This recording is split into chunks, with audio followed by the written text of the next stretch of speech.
51 de la tarde y, como decíamos anteriormente, toca analizar todo lo que está ocurriendo, aunque ahora está ocurriendo poco en el mercado de divisas, con nuestro compañero Gonzalo Cañete de Brújula de Mercado. Gonzalo, buenas tardes. Muy buenas tardes, ¿cómo estáis? Mucho tranquilo, mucha calma ahora en el mercado, muchos movimientos débiles, nadie quiere comprar, nadie quiere vender, y porque todos los ojos están puestos en la reunión de esta tarde de la FED y las decisiones que de allí salgan.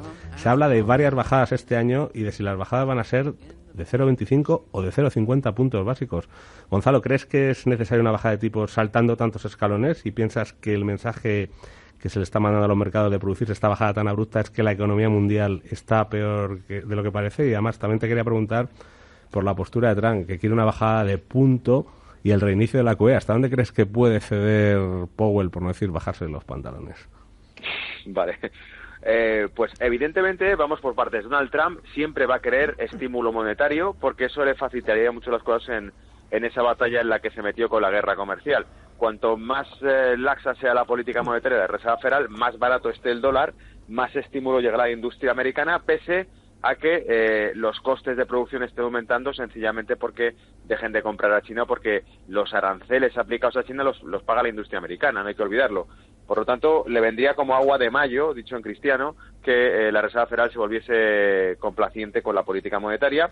Así que Trump siempre va a seguir pidiendo lo que pide desde el principio, desde que llegó a presidente, que es que el dólar está muy caro.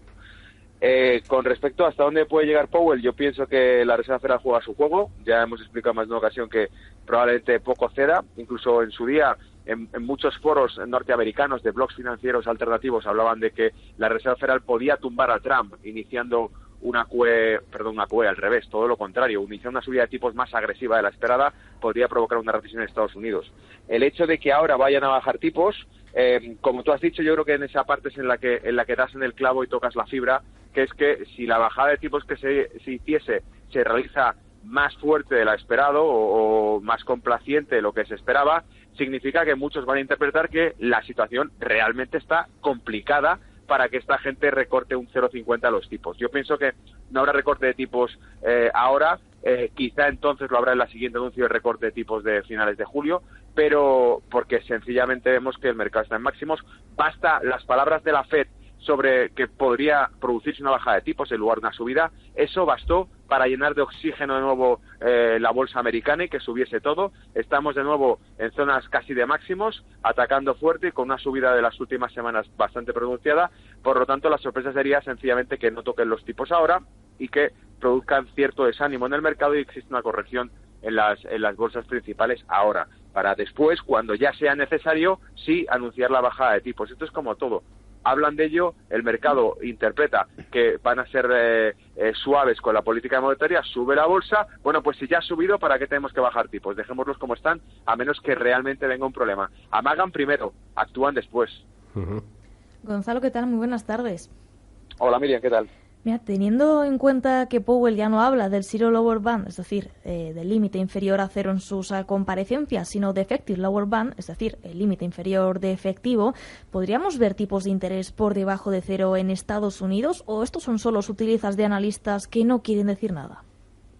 Hombre, por poder podría ocurrir, porque tú fíjate que si en Europa los estamos viendo siendo como son de conservadores los alemanes, habiendo controlado como lo han hecho siempre el Banco Central Europeo, pues nadie se habría planteado hace 5 años ver tipos de interés negativos en Europa con los alemanes al mando y con lo conservadores que son. Por lo tanto, en Estados Unidos, que siempre han sido mucho más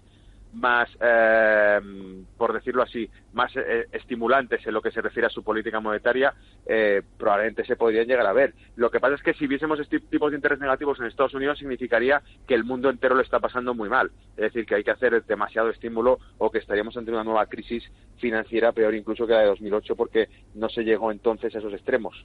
Entonces, por resumirlo, yo creo que en realidad a lo que quieren llegar cuando hablan de Effective Lower Bond es realmente el problema o la dicotomía que tiene ahora mismo el sector bancario y la política monetaria. Con la tasa de interés negativa como existe en muchas zonas del mundo, ahora mismo los bancos tienen que recurrir a otro tipo de comisiones y otro tipo de ingresos para poder cubrir la falta de ingreso que tienen por la tasa de interés. Y es ahí realmente donde pueden hacer o provocar trauma a los bancos. Hay que subsidiar a los bancos de algún modo, como ya lo han hecho, no hay que olvidar que cada una de las QEs que inició la Reserva Federal iban enfocadas al principio a la compra de bonos, hasta que al final tuvieron que recurrir en 2012 a la compra de activos hipotecarios, porque realmente acaban comprando la basura que tienen los balances de algunos bancos que no salen a flote. Buenas tardes, Gonzalo. Hola, ¿qué tal, Manuel? ¿Cómo estás? Aprovechamos esa reunión de la FED para que nos hables de un reporte que has hecho sobre la historia de la Reserva Federal. ¿Podrías resumirnos cuáles son esos puntos clave del informe y cómo podemos verlo? Sí, hemos hecho como un vídeo como de media hora que he publicado en Brújula de Mercado, y que sencillamente es un vídeo distendido donde cuento un poco, primero, el funcionamiento que tiene el sistema de Reserva Federal, cómo funciona realmente el sistema de reservas a través de participaciones de bancos privados, porque es un sistema accionariado, pero luego además hacemos una regresión histórica. Realmente la parte morbosa sobre la historia de la Reserva Federal, hay muchos documentales al respecto, pero en este caso lo que trato es de hacer un vídeo que cuente sus aspectos técnicos también, y qué partes podrían ser ciertas y qué partes podrían ser mentira, para que la gente sepa un poco de dónde va la historia. Pues si buscan en YouTube, en Brújula de Mercados, el canal de YouTube, buscan la historia de la Reserva Federal, para encontrar que vamos a hablar incluso de qué relación podría existir entre ciertos bancos que participaron de ese cártel que fundó la Reserva Federal en 1913 y su relación incluso con la participación hipotética que podían llegar a haber tenido en la Revolución Rusa, financiando pues a los rebeldes que tomaron el poder en 1917 en Rusia, y cómo hubo ciertas transferencias de activos a nivel de oro entre Rusia y Nueva York tras la Revolución de Octubre del 18 de los rusos, de los comunistas rusos, los soviéticos. Entonces, este tipo de temas que son ya muy rebuscados están todos dentro del vídeo que habla sobre la historia de la Reserva Federal. Sí, pero la gente no sabe mucho de la Reserva Federal. Es un sistema de bancos privados, ¿no?